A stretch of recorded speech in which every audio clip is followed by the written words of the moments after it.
on campus. This has been going on for roughly a year. Have you heard any college campus shootings here in Texas? Nope. No longer a soft target. A new bill that was introduced April the 9th, Senate Bill 228. This is the companion bill to 585. That, thankfully, as of Monday, the 16th, April 16th, it has not been referred to committee. At least for the Senate of Ohio, I think they are starting to get the picture here. Hopefully the House does. And if you haven't been following the news, the House Speaker has recently resigned in Ohio. Well, the House Speaker in D.C. as well, but the House Speaker in Ohio resigned. Apparently, there is a investigation on him for the House Speaker.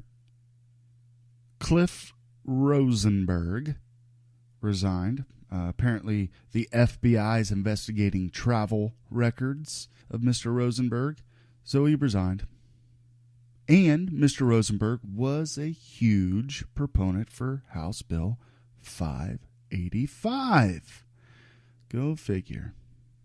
So the Republicans are lining up at the door to take this position. Make sure that you guys bring someone in that is a conservative on the Second Amendment issue. Look, I'm all about freedom.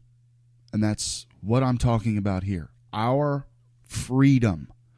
When government takes too much control, I mean, what happens, guys?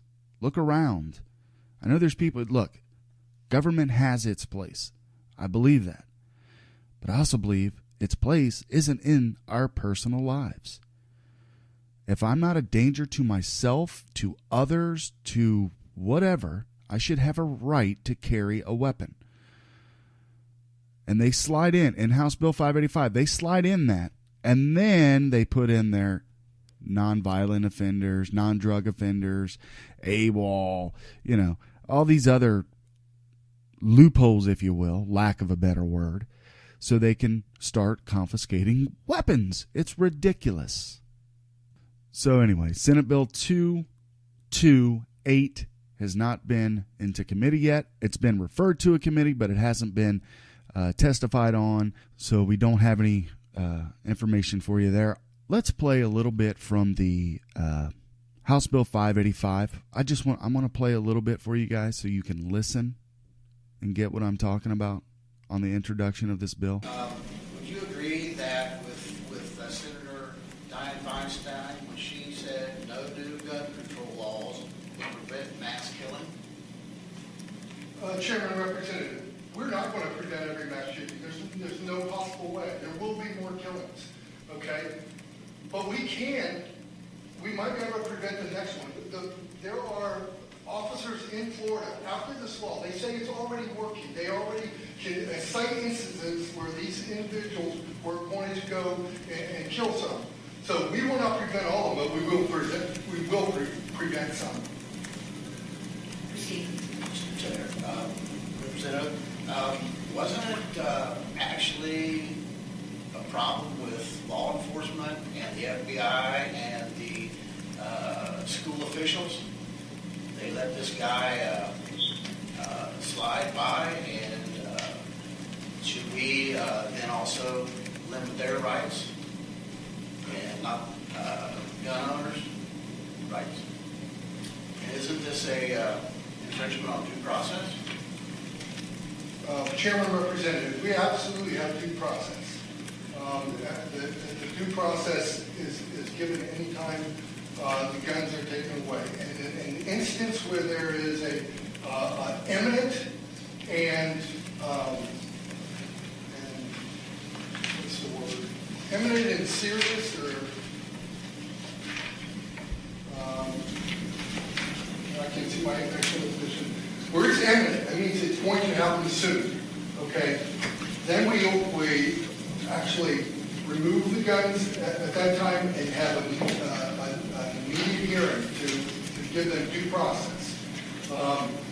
To say that we should do nothing with these individuals who are threatening, once again, clear and convincing. This isn't somebody just claiming that this person is going to show. They have to present clear and convincing evidence. That's just not me saying that this person is going to shoot somebody else.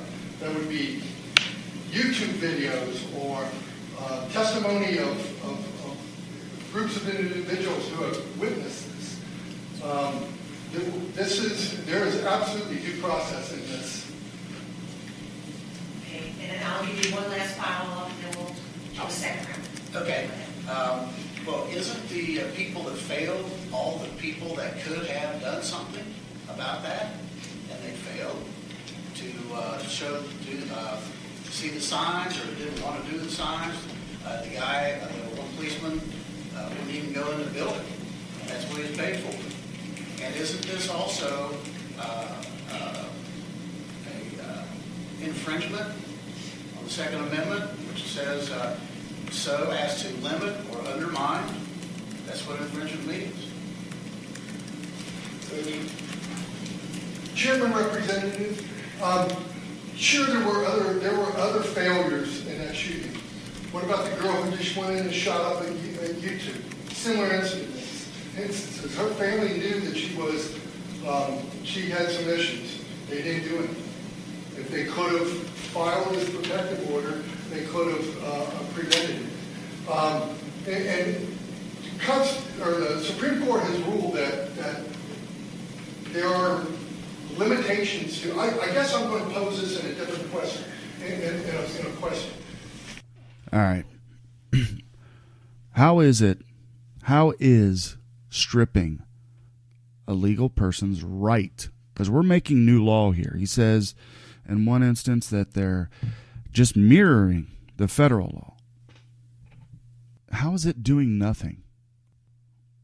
You can tell that the 40th District House Representative was not very prepared for this introduction, this committee hearing, the public introduction and the committee hearing. He wasn't very prepared. Maybe he was nervous. I don't know.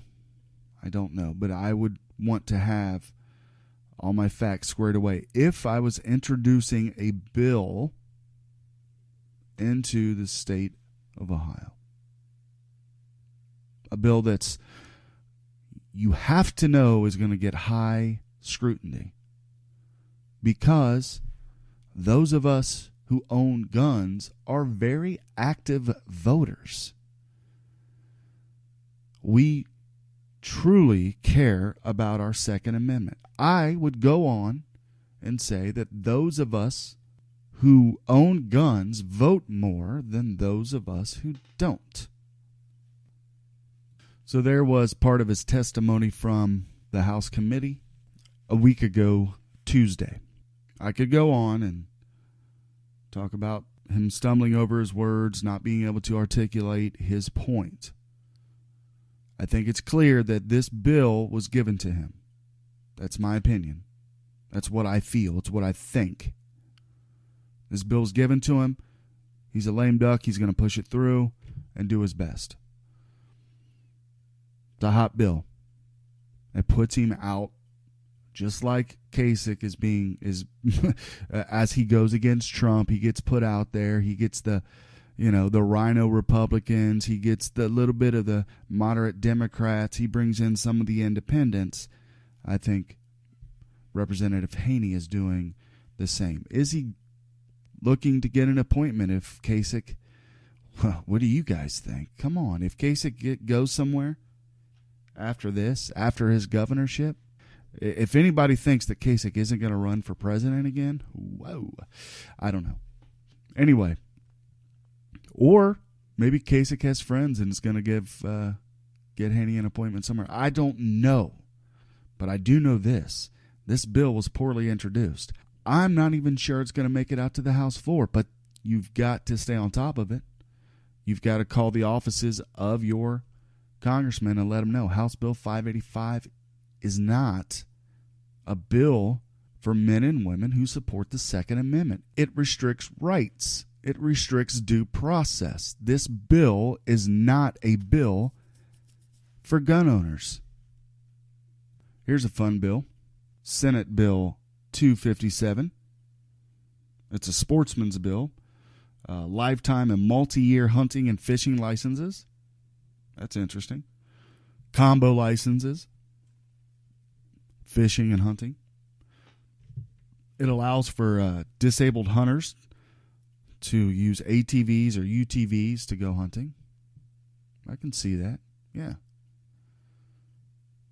For some, that's what they live for each year. They're not able to do everything like we are, so that hunting season comes around and it's what they're living for. Even folks like me live for hunting.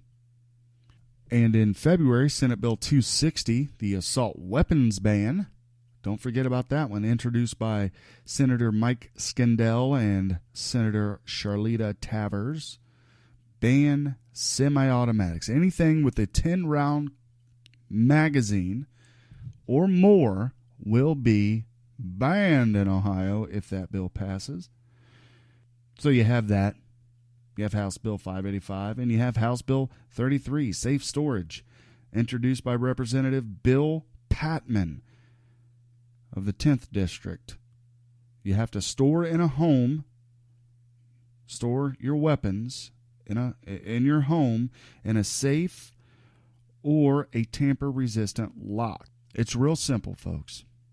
Look, I don't recommend this now. I'm a little older. I'm a little more mature, but when my son, who's now, he's 21 in October, legally in October, he'll be able to buy a handgun, hopefully. Anyway, when he was young, we lived out in Medway for a while, and I have guns.